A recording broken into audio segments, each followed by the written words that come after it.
গভীর রাতে শাহী সুসজ্জিত ফলকের উপরে শুয়ে আছেন বিখ্যাত তাপস ইব্রাহিম ইবনে আদম রহমাতুল্লাহ আলাইহি। এমন সময় হঠাৎ অট্টালিকার ছাদ কেঁপে উঠল। কার পায়ের ভরে ছাদ এমনি ভাবে কেঁপে উঠল, তিনি তা বুঝতে না পেরে ছাদে গিয়ে উচ্চস্বরে জিজ্ঞেস করলেন, কে ওইখানে? উত্তর এলো, তোমার একজন বন্ধু, আমার একটি উট হারিয়ে গিয়েছে, আমি এইখানে সেটি তালাশ করতেই এসেছি। আগন্তুক ব্যক্তির এই কথা শুনে ইব্রাহিম ইবনে আদম রহমাতুল্লাহ আলাইহি বললেন, ওহে মূর্খ, অট্টালিকার উপরে উট আসবে কিভাবে? আগন্তুক ব্যক্তি উত্তর শুনে বললেন, হে অলস, তুমি স্বর্ণ নিমজ্জিত সিংহাসনে বসে মূল্যবান পোশাক পরিধান করে আল্লাহ তাআলার অনুসন্ধান করছো? ছাদের উপরে উট অন্বেষণ করা অপেক্ষা সেটি কি অধিক আশ্চর্যজনক নয় কি? এ কথা বলেই আগন্তুক ব্যক্তি অদৃশ্য হয়ে গেলেন। তার এই কথায় ইব্রাহিমের মনে চিন্তা ও ভয়ের উদয় হলো এবং তার অন্তরে তোলপাড় শুরু হয়ে অশান্তির আগুন জ্বলে উঠল। রাতে কিছুতেই তার আর ঘুম হলো না। সারা রাত নানা চিন্তায় তিনি ব্যাকুল হয়ে অনিদ্রায় অশান্তিতে রাত কেটে গেল। পরের দিন ইব্রাহিম ইবনে আদম শাহী দরবারে বসে আছেন। এমন সময় হঠাৎ একটি তেজস্বী ঘোড়া মহাবেগে দরবারে এসে উপস্থিত হলেন। তিনি এত দ্রুত বেগে দরবারে উপস্থিত হলেন যে তাকে বাধা প্রদান করার কারো সাহস হলো না। অনেকেই তার দীপ্তিমান চেহারা দেখে হতভম্ব হয়ে গেলেন। আগন্তুক ব্যক্তিকে ইব্রাহিম ইবনে আদম রহমাতুল্লাহ আলাইহি জিজ্ঞেস করলেন, তুমি এইখানে কি চাও? উত্তর শুনে আগন্তুক ব্যক্তি বললেন, আমি কিছু সময়ের জন্য আপনার মুসাফিরখানায় বিশ্রাম নিতে চাই। আগন্তুক ব্যক্তির এমন কথা শুনে ইব্রাহিম ইবনে আদম রহমাতুল্লাহ আলাইহি অত্যন্ত রেগে গিয়ে বললেন, ওহে মূর্খ, এটা তো কোনো মুসাফিরখানা নয়, এটা আমার বাসস্থান। ইব্রাহিম ইবনে আদম রহমাতুল্লাহ আলাইহির জবাব শুনে আগন্তুক ব্যক্তি প্রশ্ন করলেন, তোমার পূর্বে এই বাসস্থানে কে ছিল? ইব্রাহিম বললেন, আমার পূর্বে এই বাসস্থানে আমার পিতা বসবাস করতেন। এই কথা শুনে আগন্তুক ব্যক্তি পুনরায় জিজ্ঞেস করেন, তার পূর্বে এইখানে কে ছিল? ইব্রাহিম ইবনে আদম রহমাতুল্লাহ আলাইহি এবার বললেন, আমার পিতামহ। অতঃপর আগন্তুক ব্যক্তি আবার জিজ্ঞেস করলেন, তার পূর্বে এইখানে কে ছিল? অমুক অমুক করে ইব্রাহিম ইবনে আদম রহমাতুল্লাহ আলাইহি কয়েকজনের নাম বললেন। তখন আগন্তুক ব্যক্তি বললেন, এইখানে একজন আসছেন আবার অপরজন চলে যাচ্ছেন, তখন এটি মুসাফিরখানা ব্যতীত আর কি হতে পারে? এ কথা বলেই আগন্তুক ব্যক্তি দ্রুত বেগে বাহিরের দিকে অগ্রসর হলে ইব্রাহিম ইবনে আদম রহমাতুল্লাহ আলাইহি চিন্তিত হয়ে গেলেন এবং তাকে খোঁজার জন্য তার পিছু পিছু ছুটতে লাগলেন।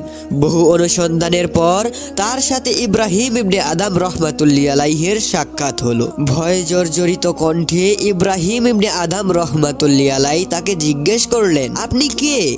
গুরু গম্ভীর কণ্ঠে তিনি উত্তর দিলেন, আমি হলাম খিজির। উত্তর শুনে তার অন্তরের আগুন দাউ দাউ করে জ্বলে উঠল। তিনি আশ্বস্তি বোধ করতে লাগলেন এবং মনের অশান্তি দূর করার জন্য শিকারে যেতে মনস্থ করলেন। অতঃপর তিনি কয়েকজন সহচর সঙ্গী নিয়ে শিকার করতে এক নির্জন বনে প্রবেশ করলেন। ভ্রমণ করতে করতে ইব্রাহিম ইবনে আদম রহমাতুল্লাহ আলাইহি নিজের সহচরদের কাছ থেকে বিচ্ছিন্ন হয়ে পড়লেন। একা একা হাঁটতে হাঁটতে হঠাৎ করে তিনি এক অদৃশ্য আওয়াজ শুনতে পেলেন। কে যেন তাকে লক্ষ্য করে বলছে, হে ইব্রাহিম, তুমি জাগ্রত হও। ইব্রাহিম ইবনে আদম রহমাতুল্লাহ আলাইহি এই জবাব শুনে কিছুটা ইতস্ত বোধ করলেন। তখন আবার জবাব এলো, হে ইব্রাহিম ইবনে আদম, তুমি জাগ্রত হও। অতঃপর আবার আওয়াজ এলো, হে ইব্রাহিম, তুমি জাগ্রত হও। তখন ইব্রাহিম ইবনে আদম রহমাতুল্লাহ আলাইহি অত্যন্ত ভয় পেয়ে গেলেন। অতঃপর চতুর্থবার শুনতে পেলেন, হে ইব্রাহিম ইবনে আদম, মৃত্যু তোমাকে জাগানোর পূর্বে তুমি জাগ্রত হও। এটা শোনা মাত্রই ইব্রাহিম ইবনে আদম রহমাতুল্লাহ আলাইহি জ্ঞান হারিয়ে মাটিতে পড়ে গেলেন। কিছুক্ষণ পর জ্ঞান ফিরে এলে তিনি সামনের দিকে অগ্রসর হতে লাগলেন। হঠাৎ একটি হরিণ দেখে সেটি শিকার করতে উদ্যত হলেন। হরিণটি বলল, হে ইব্রাহিম, তুমি আমাকে শিকার করতে পারবে না, বরং আমি তোমাকে শিকার করতে প্রেরিত হয়েছি। হে ইব্রাহিম ইবনে আদম, এ কাজের জন্যই কি তোমার সৃষ্টি?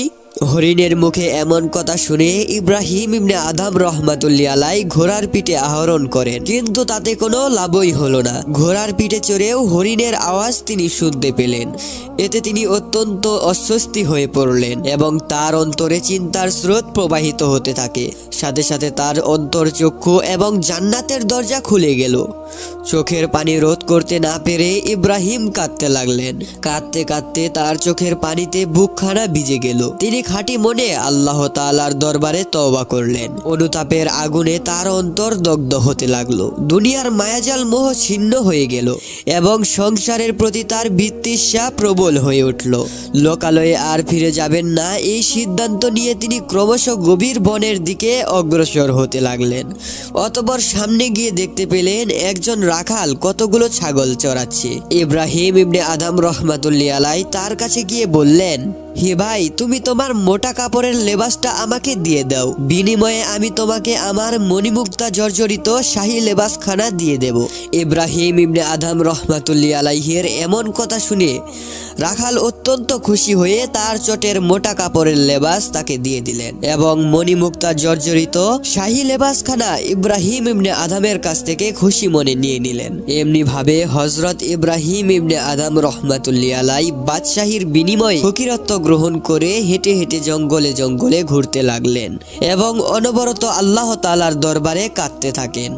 এমনি ভাবে হাঁটতে হাঁটতে তার মনে পড়ে গেল তার পায়েও এখনো আছে বাদশাহী জুতা। অতঃপর তিনি তার বাদশাহী পাদুকাখানা ঢিল মেরে জঙ্গলে ফেলে রেখে ভিক্ষুকের বেশে আল্লাহর প্রেমে নিজেকে বিলীন করে দিয়ে ইব্রাহিম রাস্তা অতিক্রম করতে লাগলেন। কিছুক্ষণ পর তিনি মারব নামক এক স্থানে গিয়ে উপস্থিত হয়ে দেখতে পেলেন একজন অন্ধ ব্যক্তি পুলের উপর দিয়ে হাঁটছে। পুল থেকে তার পড়ে যাওয়ার আশঙ্কা দেখতে পেয়ে ইব্রাহিম ইবনে আদম রহমাতুল্লাহ আলাইহি বললেন, হে আল্লাহ রব্বুল আলামিন, তাকে তুমি রক্ষা করো। তখন ওই সেই অন্ধ ব্যক্তি শূন্যে ভাসতে শুরু করলো। এটা দেখে ইব্রাহিম ইবনে আদম রহমাতুল্লাহ আলাইহি অবাক হয়ে ভাবতে লাগলেন, ইনি জানি কত বড় দরবেশ। তারপর সেইখান থেকে রওনা হয়ে ভ্রমণ করতে করতে তিনি নিশাপুরের এক গুহায় আশ্রয় নিলেন। 9 বৎসর তিনি সেই গুহায় আল্লাহ তাআলার ইবাদতে মশগুল ছিলেন। সেখানে তিনি অসাধারণ সাধনা এবং নফসের সাথে যুদ্ধ করেছেন। সেই নির্জন ও ভয়ঙ্কর গুহায় একাকী বাস করা সাধারণ লোকের পক্ষে সম্ভব ছিল না। প্রত্যেক বৃহস্পতিবার তিনি গুহা থেকে বের হতেন এবং জঙ্গল থেকে জ্বালানির কাঠ সংগ্রহ করে একটি বোঝা বেঁধে রাখতেন। পরের দিন তা নিশাপুরের বাজারে গিয়ে বিক্রি করতেন। অতঃপর সেইখানে জুম্বার নামাজ পড়ে কাঠ বিক্রির মূল্য দিয়ে রুটি ক্রয় করতেন এবং রুটির অর্ধাংশ কোনো দরিদ্র লোককে দান করে দিতেন।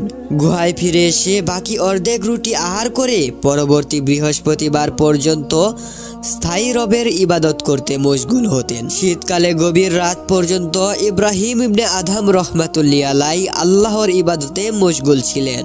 একে শীত তদরূপ বরফ পড়ার ফলে সর্দি লেগে প্রাণে মারা যাবার উপক্রম হয়। অতঃপর ইব্রাহিম ইবনে আদম রহমাতুল্লাহ আলাইহি মনে মনে আগুনের কথা চিন্তা করতে লাগলেন। এমন সময় তিনি বোধ করলেন কে যেন তার পৃষ্ঠে পুতিন বা গরম চামড়ার পোশাক জড়িয়ে দিল। এতে শরীর বেশ গরম হয়ে গেল। সকালে তিনি দেখতে পেলেন তাকে যে গরম করে রেখেছে সেই বস্তুটা পুস্তিন নয়, বরং একটি বিরাট অজগর সাপ।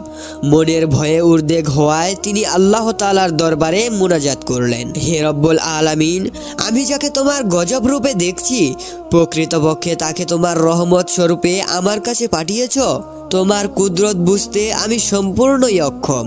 এ মুনাজাত করার সাথে সাথে অজগর মাথা নত করে চলে গেল। বর্ণিত আছে 9 বৎসর পর যখন লোকজন তার মর্যাদা ও পরিচয় লাভ করতে তার দরজায় ভিড় করতে থাকে, তখন তিনি সেই গুহা পরিত্যাগ করে মক্কা শরীফ গমন করেন। গুহা ত্যাগ করার পর শেখ আবু সাঈদ সেই গুহা দেখতে যান এবং গুহায় গিয়ে দেখেন গুহার গ্রান চারিদিক বিমোহিত করে রেখেছে। আশ্চর্যান্বিত হয়ে তিনি বললেন, ইব্রাহিম ইবনে আদম রহমাতুল্লাহ আলাইহির কিছুকাল অবস্থানের ফলে গুহাটির যে রূপ প্রাণ মতান ও খুশবু হয়েছিল, সমস্ত গুহাটি কুস্তি বা আতর দ্বারা পূর্ণ থাকলেও অনুরূপ হতো না। এক বর্ণনায় পাওয়া যায় ইব্রাহিম ইবনে আদম রহমাতুল্লাহ আলাইহি 40 বছর যাবৎ রোনাজারি ও ইবাদত বন্দিকে করতে করতে পথ অতিক্রম করে মক্কা শরীফে পৌঁছান।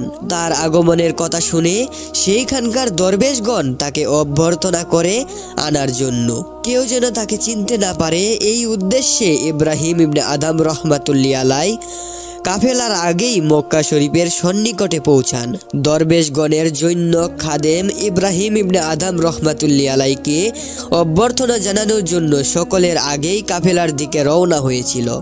পথে তার সাথে দেখা হলে খাদেমরা জিজ্ঞেস করল, ইব্রাহিম আদম কি কাছেই আছে? মক্কার বুজুর্গগণ তাকে অভ্যর্থনা জানানোর জন্য এসেছেন। এই কথা শুনে ইব্রাহিম ইবনে আদম রহমাতুল্লাহ আলাইহি বললেন, তার কাছে তোমার কি প্রয়োজন? খাদেম রেগে গিয়ে তাকে এক চড় বসিয়ে দিলেন এবং বললেন, বেটা তুই এমন দরবেশ ব্যক্তিকে অবাধ্য বলছিস? তুই অবাধ্য।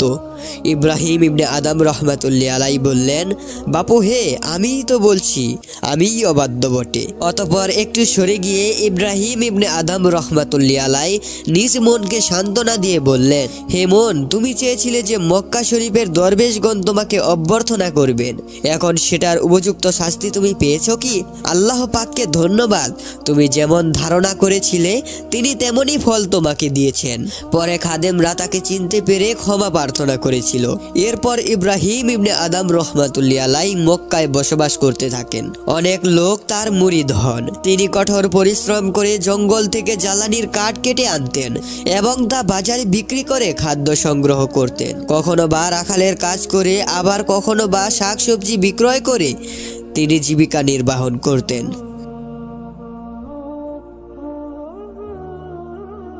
একদা বরপীর আব্দুল কাদের জিলানী রহমাতুল্লাহ আলাইহি ঘুরতে ঘুরতে একটি নদীর কিনারায় এসে পৌঁছলেন। তখন দেখা গেল গ্রামের মহিলারা প্রয়োজনীয় পানি দিয়ে ধোয়া মোছার জন্য নদীর ঘাটে এসে সমবেত হয়েছে। তাদের কেউ ভরা কলসি নিয়ে বাড়ির দিকে যাচ্ছিল। অতঃপর বরপীর আব্দুল কাদের জিলানী কিছু দূরে এগিয়ে যেতেই একজন রমণীর করুণ কান্না শুনতে পেলেন। তার কান্নার আওয়াজ এতই হৃদয় বিতরক ছিল যে পাষাণ হৃদয়ও বিগলিত হতে বাধ্য হবে। তাই তিনি মহিলাটির নিকট উপস্থিত হয়ে মহিলার ক্রন্দনের কারণ জানতে চাইলেন। তখন পাশে থাকা একজন ব্যক্তি বলল, হুজুর, এই হতভাগিনী মহিলার পুত্র সুখ ইয়াকুব আলাইহিস সালাম এর থেকে অধিক হৃদয় বিতারক। তা মনে করলেই চোখে অশ্রু সজল হয়ে ওঠে। এই রমণীর একটি মাত্র পুত্র ছিল। পুত্রের বিবাহের বয়স হলে তাকে বিবাহ করিয়ে একটি সুন্দর বউ ঘরে নিয়ে আসার জন্য ব্যাকুল হয়ে পড়ল। কিছুদিন পর নদীর ওপার পারে একটি সুন্দর কন্যার সাথে পুত্রের বিবাহ হলো। নির্দিষ্ট দিনে বউ উঠিয়ে নিয়ে আনার জন্য বরযাত্রীর দল নৌকা নিয়ে বধূর পিত্রালয়ে গেল। অতঃপর পরের দিন খোদ আমোদ প্রমোদের সাথে তারা বধূকে নিয়ে বাড়ির দিকে রওনা হয়েছিল। মৃদু বাতাসের মাঝে পাল তোলে মনের আনন্দে গন্তব্যস্থলের দিকে ছুটছিল। কিন্তু মাঝ নদীতে আসার পর প্রচন্ড ঝড়ের কবলে পড়ে ফলে চোখের পলকে শোষ শব্দের বাতাস এসে নৌকাটিকে কাত করে ফেলার উপক্রম করে। নৌকার যাত্রী এবং মাঝি আল্লাহ আল্লাহ বলতে বলতে নৌকার মধ্যে হইচই আরম্ভ করে দিল। অতঃপর নৌকাটি অতি কষ্টে নদীর তীরে প্রায় নিকটে এসে পৌঁছায়। এমন সময় প্রচন্ড বেগে তুফান এসে নৌকাটি মাঝি মোল্লা সহ উল্টিয়ে ফেলে। মুহূর্তের মধ্যে বরযাত্রী এবং মাঝি সহ নৌকাটি তলিয়ে যায়। ফলে নদীতে সকলে সমবেত হয়ে যায়। অথচ দিনের পর দিন চলে গেল, মাসের পর মাস চলে গেল, বছরও অতিক্রম হলো। নদীতে নিমজ্জিতদের আত্মীয় স্বজন ধীরে ধীরে তাদের কথা ভুলে গেল। কিন্তু একমাত্র এই রমণী তার একমাত্র পুত্র বধূ এবং পুত্র সন্তানকে আজও ভুলতে পারেনি। নদীর তীরে এসে নদীর দিকে তাকিয়ে সে এইভাবে কান্না করতে থাকে। রমণীর এই মর্মান্তিক শোকের কাহিনী শুনে বরপীর আব্দুল কাদের জিলানী রহমাতুল্লাহ আলাইহি অত্যন্ত ব্যথিত হলেন। তিনি এই ব্যথা সহ্য করতে না পেরে লোকটিকে বললেন, তুমি এই মহিলাটিকে সান্ত্বনা দেও, তার কোলের সন্তান তার কাছে ফিরে আসবে ইনশাআল্লাহ। তখন লোকটি মহিলাকে সান্ত্বনা দিতে লাগলো, কিন্তু কোনো অবস্থায় মহিলাটির কান্না বিজড়িত হচ্ছিল না। তার কান্নার মাত্রা যেন আরো বহুগুণে বেড়ে গেল। তখন বরপীর আব্দুল কাদের জিলানী রাহিমাহুল্লাহ নিজেই মহিলাটিকে বললেন, মা তুমি কেঁদো না, আমি ইনশাআল্লাহ তোমার পুত্র এবং তার সঙ্গে সবাইকে ফিরিয়ে আনার চেষ্টা করছি। এবার মহিলাটি কিছুটা আশ্বস্ত হলো। তখন বরপীর রাহিমাহুল্লাহ আল্লাহর দরবারে দুই হাত তুলে মোনাজাত করলেন, হে বিশ্ববালক, পরম করুণাময় অন্তর্যামী, তোমার ইচ্ছাই সবকিছু হয়, এক পলকেই সংগঠিত হয়ে যায়, সবই তোমার আয়ত্তের অধীন। তুমি এই মহিলাটির মনের কষ্ট সবই জানো, সুতরাং তুমি আমার মোনাজাত কবুল করে তার পুত্র এবং পুত্রবধূর দলবল সহ ফিরিয়ে দাও। কিছু সময় পর অদৃশ্য থেকে আওয়াজ আসলো, হে আমার প্রিয় বান্দা, দীর্ঘ 12 বছর পূর্বে পানিতে ডুবে মৃত্যুবরণকারীকে কিভাবে আমি পূর্বের অবস্থায় ফিরিয়ে দেব। তখন বরপীর আব্দুল কাদের জিলানী রাহিমাহুল্লাহ বললেন, হে দয়াময় আল্লাহ, তুমি তো পবিত্র কুরআনে ঘোষণা করেছ, কোনো কিছুকে হয়ে যাও বললেই সাথে সাথে সেটা হয়ে যায়। সুতরাং তোমার পক্ষে 12 বছর পূর্বে মৃত্যুবরণকারীকে জীবিত করা কি এমন কঠিন কাজ? তখন পুনরায় আওয়াজ হলো, এ কুতুবে রব্বানি, যাদের শরীরের হাড় গোস্ত বহুদিন পূর্বে ষড়যন্ত্র রাখে হজম করে ফেলেছে, তাদেরকে কিভাবে জীবিত করা যায়? তখন বড়পীর আব্দুল কাদের জিলানী রাহিমাহুল্লাহ বললেন, হে বিশ্ববালক, এটা তুমি কি শোনাচ্ছ? কিয়ামতের দিন তুমি যখন সমস্ত সৃষ্টি জগৎকে জীবিত করে তোমার সম্মুখে উপস্থিত করবে, জিন এবং মানুষকে পুনরুজ্জীবিত করে তার হিসাবের জন্য তোমার সামনে হাজির করাবে, তখন আবারও অদৃশ্য থেকে আওয়াজ এলো, হে আমার প্রিয় বান্দা আব্দুল কাদের জিলানী রহমাতুল্লাহ আলাই, তুমি চিন্তিত হও না, তাকিয়ে দেখো তোমার প্রভু সবকিছুই করতে পারে। তখন বড়পীর আব্দুল কাদের জিলানী রহমাতুল্লাহ আলাই চোখ মেলে দেখলো, নদীর ঘাটে একটি পরিপাটি পানসি নৌকা, তার ভেতরে বর বধূ হাস্য কৌতুকের সঙ্গে আসছে। অতঃপর তারা সকলেই ধীরে ধীরে নদীর কূলে অবতরণ করে। 12 বছর পূর্বে যে অবস্থায় ছিল, যেই পোশাকে ছিল, ঠিক তেমনি ভাবেই তারা নদীর তীরে এসে দাঁড়ালো। তখন আল্লাহ তাআলার অপার কুদরতের খেলা দেখে সবাই হতভম্ব হয়ে গেল। মহিলাটি পুত্র ও পুত্র বধূকে পেয়ে আনন্দে আত্মহারা হয়ে গেল। অতঃপর অন্তরের অন্তরস্থল থেকে বড়পীর আব্দুল কাদের জিলানী রহমাতুল্লাহ আলাইকে শ্রদ্ধা জানিয়ে মহিলাটি বলল, হুজুর, আপনার দোয়ায় আমি 12 বছর পর আমার পুত্র এবং পুত্রবধূকে ফিরে পেয়েছি। আল্লাহ তাআলা আপনার মঙ্গল করুন। অতঃপর বড়পীর রাহিমাহুল্লাহ সেইখান থেকে বিদায় নিয়ে চলে গেলেন।